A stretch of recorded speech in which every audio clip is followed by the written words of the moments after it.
Hello friends, कैसे हो आप सभी। आई होप आप सभी बेहतर होंगे और मेरी क्लास में आप सभी का बहुत बहुत स्वागत है। यहाँ पर हम यूजीसी नेट के लिए प्रिपरेशन कर रहे हैं, खासकर पेपर 1 के लिए, और पेपर 1 के साथ साथ हम अपने पेपर 2 को भी लेकर के चलेंगे। चलिए, तो यहाँ पर हमने अपने क्लास में पूरे अच्छे तरीके से टीचिंग एप्टीट्यूड को कवर कर लिया है। टीचिंग एप्टीट्यूड को कंप्लीट करने के साथ ही साथ हम रिसर्च एप्टीट्यूड को भी कंप्लीट करने की तरफ बढ़ गए हैं। हमने रिसर्च एप्टीट्यूड में इंट्रोडक्शन क्लासेस को बहुत ही अच्छे से समझा था। रिसर्च एप्टीट्यूड क्या होता है उसको बहुत ही अच्छे से हमने डिटेल वाइज उसको समझा था। और अपनी क्लास को एक दो क्लास और करने के बाद हमने रिसर्च को अच्छे से जानने के बाद अब हम क्या कर रहे हैं, आज के टॉपिक में हम जानने वाले हैं रिसर्च के कुछ कैरेक्टर स्केच के बारे में। चलिए, तो आज का हमारा जो टॉपिक रहेगा वो हो रहेगा research, what is the character sketch of research. यानी रिसर्च की क्या क्या कैरेक्टर स्केच है, रिसर्च के क्या क्या लक्षण है, क्या क्या विशेषता है, उसके बारे में हम अपने आज की क्लास में पढ़ने वाले हैं। तो मेरे साथ बने रहे, मैं आपको बहुत ही अच्छा कंटेंट दे रही हूँ और मुझे पता है कि मैं जितना इजी वे में आपको पढ़ाती हूँ आपको पूरे यूट्यूब में ऐसी कहीं भी कोई क्लासेस नहीं मिलेंगे। तो चलिए, मेरे साथ बने रहे। और हाँ, मेरे लिए आप इतना जरूर करिएगा कि एक प्यारा सा कमेंट, एक प्यारा सा लाइक और शेयर जरूर करिएगा। जिसे भी यूजीसी नेट की जो भी प्रिपरेशन कर रहे हो उसे एक बार जरूर मेरी क्लास को शेयर करिएगा। चलिए, तो आज की क्लास को स्टार्ट करते हैं। UGC net research aptitude paper 1। Paper 1 में ये क्या है हमारा, ये हमारा है यूनिट 2। यूनिट 2 है ये, ठीक है। चलिए,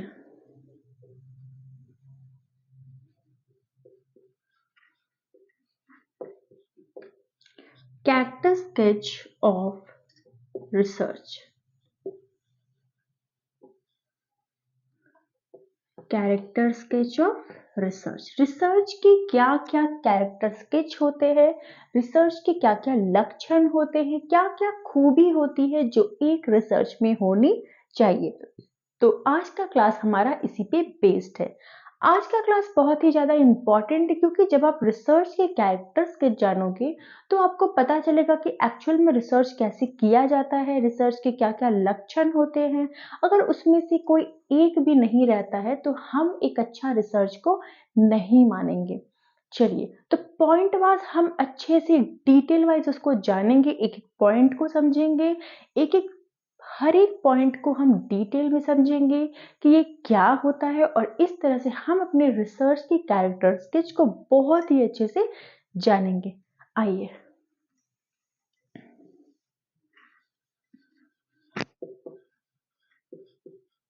ऑब्जेक्टिविटी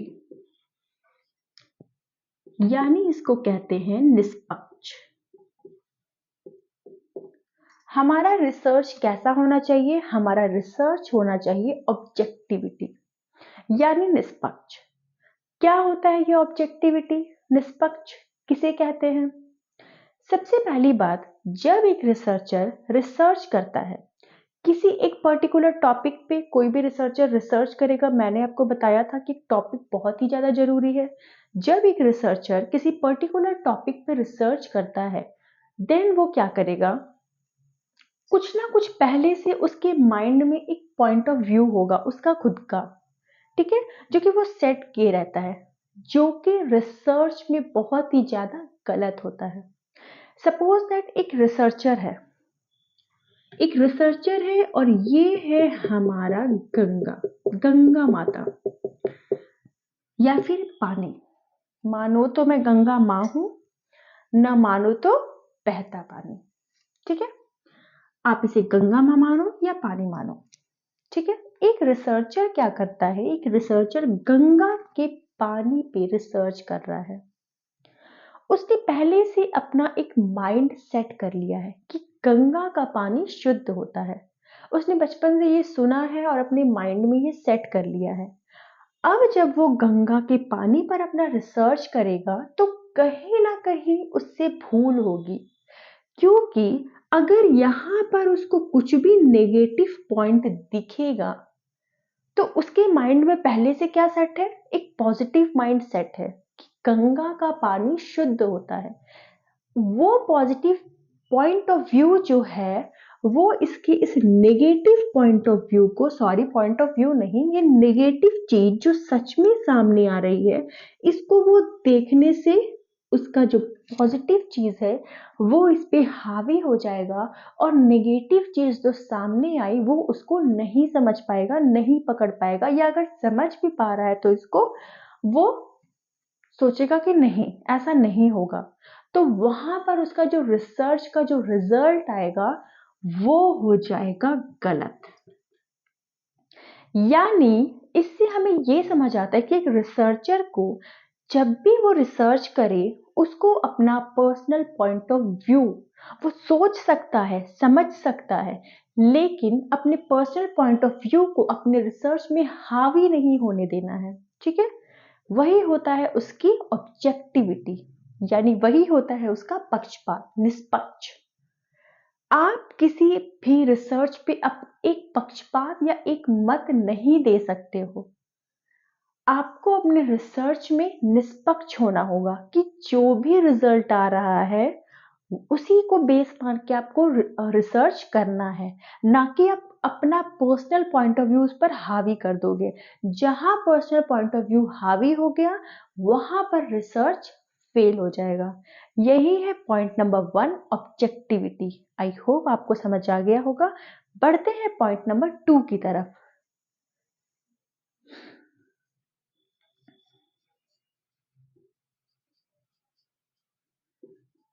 रिलायबिलिटी। रिसर्च हमारा रिलायबल होना चाहिए। यानी रिसर्च में क्या होनी चाहिए, रिसर्च में रिलायबिलिटी होनी चाहिए। ये रिलायबिलिटी क्या है? रिलायबिलिटी का मतलब है कि जब भी आप किसी एक पर्टिकुलर टॉपिक पे, एक पर्टिकुलर सिचुएशन पे जब आप रिसर्च कर रहे हो, और इन फ्यूचर अगर आपको सेम सिचुएशन आपके सामने आती है, तो पास्ट में आपका जो रिजल्ट है प्रेजेंट में भी सेम रिजल्ट होना चाहिए। नहीं समझे? अभी समझोगे। आपने गंगा के पानी पे रिसर्च किया, ठीक है, रिसर्च किया कि गंगा के पानी में एक बैक्टीरिया फोस नामक बैक्टीरिया होती है। ठीक है, अब वो बैक्टीरिया क्या करती है, वो बैक्टीरिया के अंदर, पानी के अंदर जो भी बीमारियां होती है उसको खाने की शक्ति होती है। जो लोग भी गंगा के पानी को पीते हैं उसको हैजा, मलेरिया और प्लेग जैसी बीमारी नहीं होती है। ठीक है, आपने आपने ये रिसर्च किया। ये एक हॉस्पिटल है, और इस हॉस्पिटल में जितने भी पेशेंट है सारे प्लेग, हैजा और मलेरिया के भरे हैं। इस हॉस्पिटल में जितने भी पेशेंट है वो सारे प्लेग, मलेरिया और हैजा से भरे पड़े हैं। आपने लाखों लोग हैं और आपने से इसमें से 100 लोगों का सैंपल ले लिया। जब भी रिसर्च करेंगे हम सभी लोगों पे रिसर्च नहीं कर सकते हैं, होने का तो कुछ भी हो सकता है, लाखों लोगों पे भी रिसर्च हो सकती है, लेकिन वो बहुत कॉस्टली होगी। इसलिए रिसर्च हमेशा कुछ सैंपल्स को लेकर किया जाता है। आगे हम पढ़ेंगे इसके बारे में डिटेल्स में। आपने क्या किया, आपने से इस लाखों में से आपने 100 को क्या कर लिया, सैंपल ले लिया, और इस सैंपल को आपने गंगा का पानी पिलाया। ठीक है, गंगा का पानी आपने पिलाया और ये 100 लोग जो है वो ठीक हो गए। जब आपने इसी लाखों लोगों में से 100 लोगों को सैंपल लेकर गंगा का पानी पिलाया और ये 100 लोग जब ठीक हो गए, तब आपने ये एज्यूम कर लिया, आपके रिसर्च ने ये मान लिया कि ये लाखों लोगों को अगर गंगा का पानी पिलाया जाए तो ये क्या हो जाएंगे, ठीक हो जाएंगे। ठीक है, मतलब इसमें जो सिचुएशन थी और जो रिजल्ट आया, इसमें भी सेम सिचुएशन है और सेम रिजल्ट आना चाहिए। मतलब एक रिसर्चर जब कोई रिसर्च कर रहा है तो उसके प्रेजेंट सिचुएशन में अगर कोई रिजल्ट आया तो सेम सिचुएशन होने पर भी रिजल्ट क्या आएगा, सेम आएगा। एक और एग्जांपल देती हूँ। ये एक एप्पल है, ठीक है, सॉरी, ये एक एप्पल है। न्यूटन के लॉ के अकॉर्डिंग एप्पल जब नीचे गिरता है तो वो जमीन पर आता है।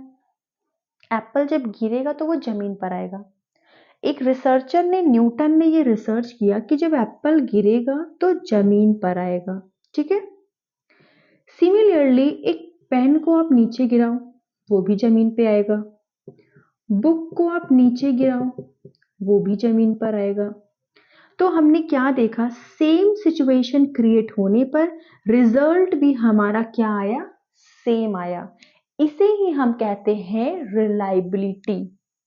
जितना ज्यादा एक रिसर्च रिलायबल होगा उतनी ही ज्यादा वो रिसर्च अच्छा माना जाएगा, अच्छी मानी जाएगी। ठीक है। यानी कि एक रिसर्च को ऑब्जेक्टिविटी तो होनी ही चाहिए एक रिसर्च में, साथ ही उसको रिलायबल भी होनी चाहिए कि अगर सेम सिचुएशन में किसी रिसर्च को क्रिएट किया जा रहा है तो रिजल्ट भी सेम आना चाहिए। ठीक है, यहां तक क्लियर हो गया। बात करते हैं पॉइंट नंबर 3 की।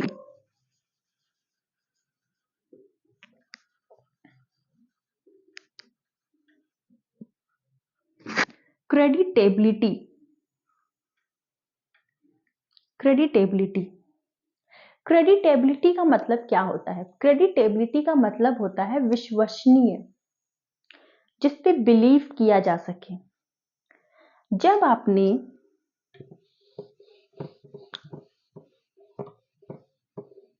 आपने गंगा के पानी पर रिसर्च किया तो आपने क्या किया, इसके कुछ सैंपल्स लिए।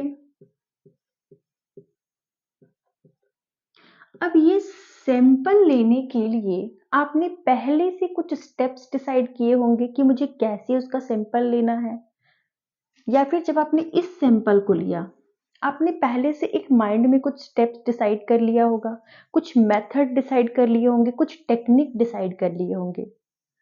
उसी मेथड, उसी स्टेप, उसी स्टेप्स के द्वारा जब आप अपने रिसर्च को फॉलो करते हो तब हम कहेंगे कि रिसर्च जो है वो क्रेडिटेबिलिटी है। सपोज दैट आपने इसको सैंपल कलेक्ट करने के लिए 5 स्टेप डिसाइड किए। ठीक है, लेकिन आप पहला स्टेप करते हो और तीसरे स्टेप पे पहुंच जाते हो, दूसरा स्टेप नहीं करते हो, तब हम कहेंगे कि ये रिसर्च जो है वो क्रेडिटेबिलिटी नहीं है, ये विश्वसनीय नहीं है। ठीक है।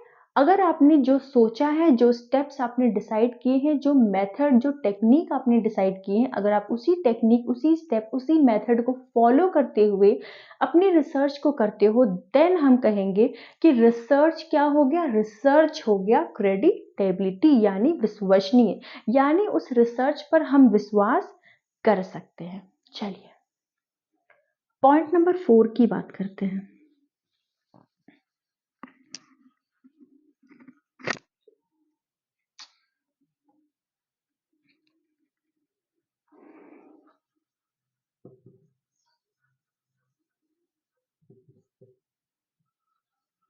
जनरलाइजेबिलिटी यानी सामान्यीकरण।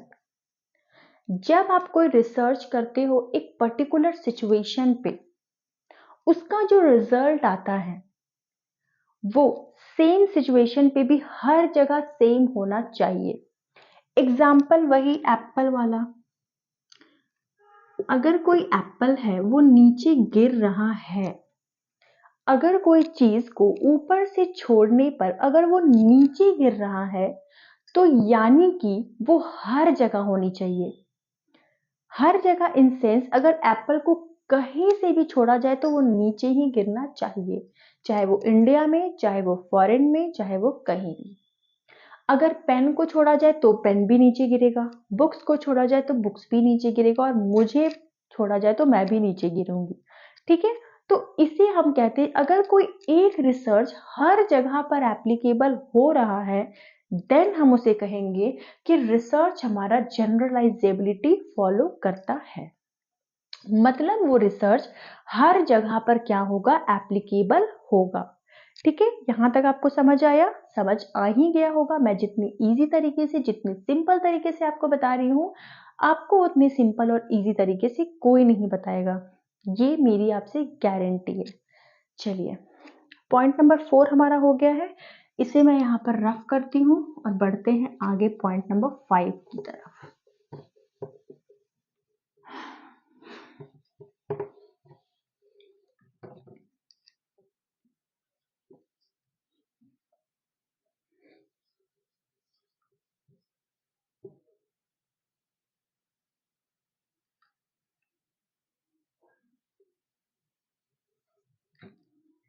पॉइंट नंबर 5 में हम देखेंगे तो रिसर्च हमारा साइक्लिंग होता है। साइक्लिंग, एक बार पहिया घुमाते हो, वापस फिर पहिए घुमाते हो। यानी जब आप एक रिसर्च करते हो, जब कोई रिसर्चर एक रिसर्च करता है तो जनरली रिसर्च ना एक प्रॉब्लम पे किया जाता है। आपको एक प्रॉब्लम दिया जाएगा और उस प्रॉब्लम पे आपको रिसर्च किया जाएगा। ठीक है, आपको उस प्रॉब्लम पे रिसर्च करना होगा।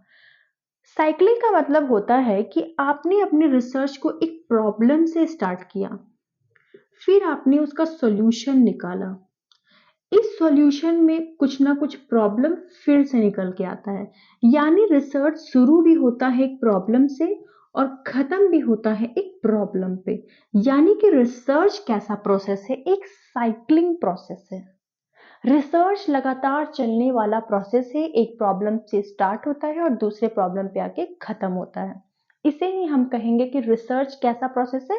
रिसर्च क्या है? रिसर्च एक साइक्लिंग प्रोसेस है। ठीक है, पॉइंट नंबर 6 की बात करते हैं।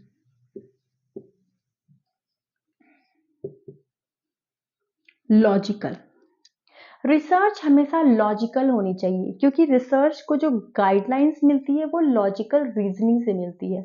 लॉजिकल रीजनिंग में हम रिसर्च को और भी अच्छे से डिटेल वाइज जानेंगे कि लॉजिकल रीजनिंग में कैसे रिसर्च को गाइड मिलती है। फिलहाल आप इतना जानिए कि रिसर्च हमारा क्या है।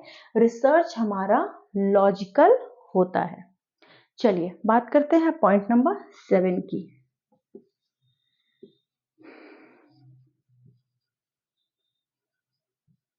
सिस्टमैटिक।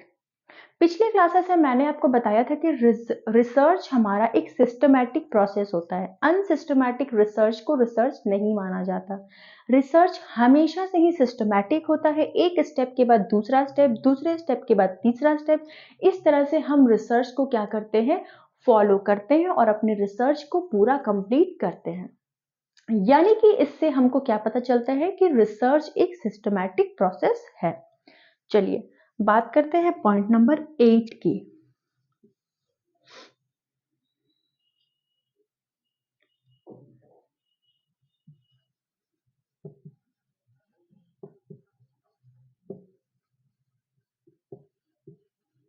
Controlled factor.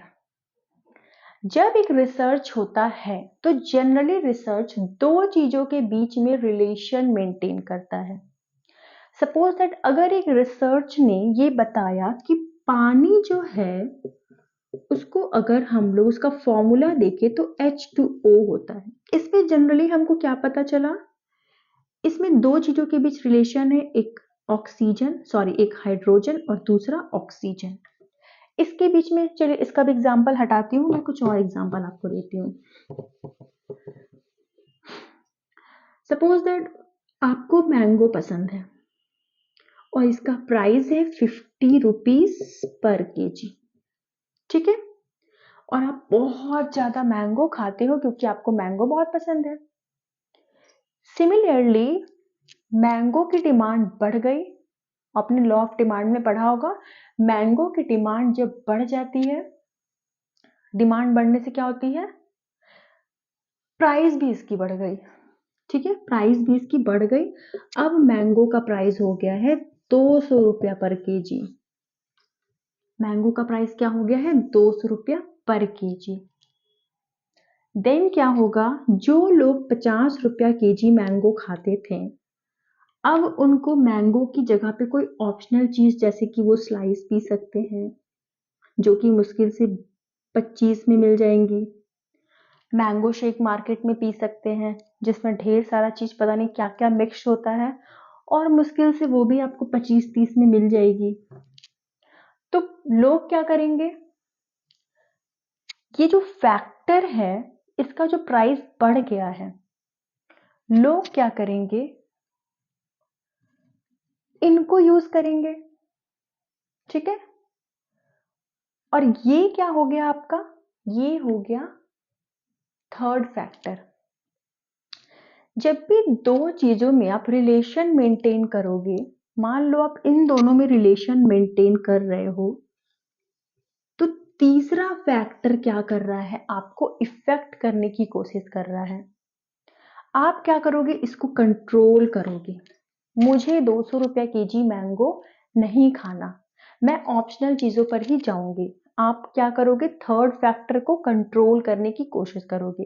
रिसर्च में भी बिल्कुल वैसा ही होता है। रिसर्चर जब रिसर्च करते हैं तो वो किसी ना किसी दो चीजों पे रिसर्च करते हैं, रिलेशन मेंटेन करते हैं, और कोई तीसरा चीज जो है वो उसको इफेक्ट करने की कोशिश करता है, और रिसर्च उसको क्या करते हैं, रिसर्चर उसको क्या करते हैं, कंट्रोल करने की कोशिश करते हैं।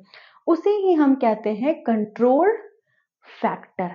चलिए बात करते हैं पॉइंट नंबर 9 की,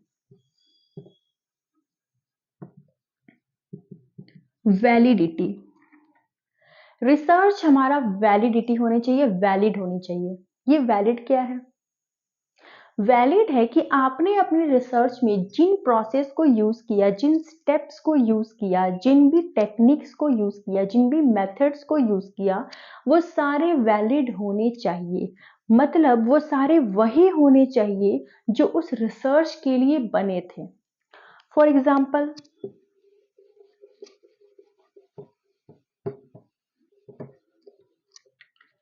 ये एक बॉय है, ठीक है, इसको हो गया है फीवर, बुखार।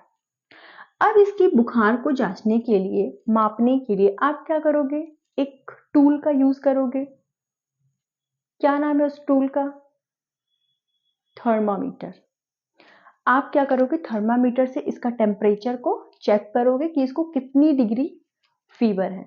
या फिर आप क्या करोगे, इसका बीपी चेक करोगे, ब्लड प्रेशर चेक करोगे। नहीं, अगर आपने उसके लिए ब्लड प्रेशर, बीपी नापने वाली मशीन का यूज किया, देन वो वैलिड नहीं होगा। अगर आपने इसका बुखार चेक करने के लिए थर्मामीटर का यूज किया, देन वो वैलिड होगा। यानी कि एक रिसर्चर अपने रिसर्च को प्रूव करने के लिए, अपने रिसर्च को सही से करने के लिए, उस रिसर्च में आने वाली उसी टेक्निक का यूज करता है जिस टेक्निक से वो रिसर्च पॉसिबल है, तभी वो रिसर्च वैलिड माना जाएगा, अदरवाइज वो रिजल्ट रॉन्ग होगा। ठीक है, समझ आया ये पॉइंट, समझ आ गया होगा। आप मुझे कमेंट प्लीज करिएगा ताकि मुझे भी लगे कि हाँ आपको समझ आ रहा है। चलिए 9 हो गया, अब हम बात करते हैं पॉइंट नंबर 10 की,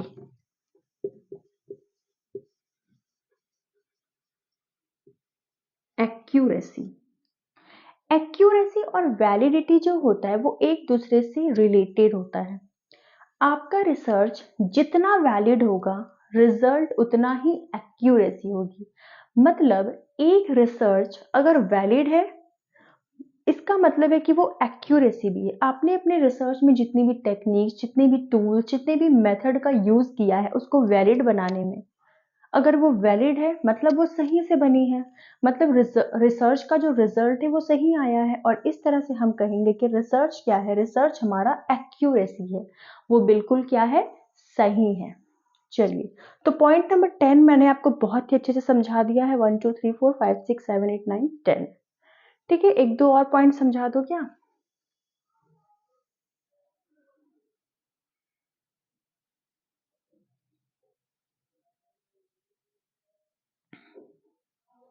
चलिए, तो ये 10 ऐसे कैरेक्टर स्केच है। वैसे तो और भी बहुत सारे कैरेक्टर स्केच हो सकते हैं, लेकिन ये 10 ऐसे मेजर कैरेक्टर स्केच हैं जो कि एक रिसर्च में होने चाहिए।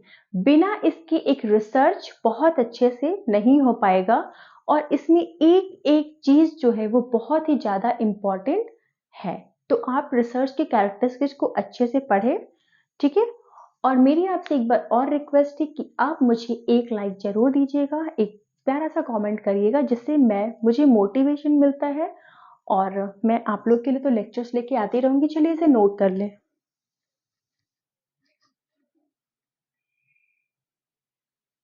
Thank you so much.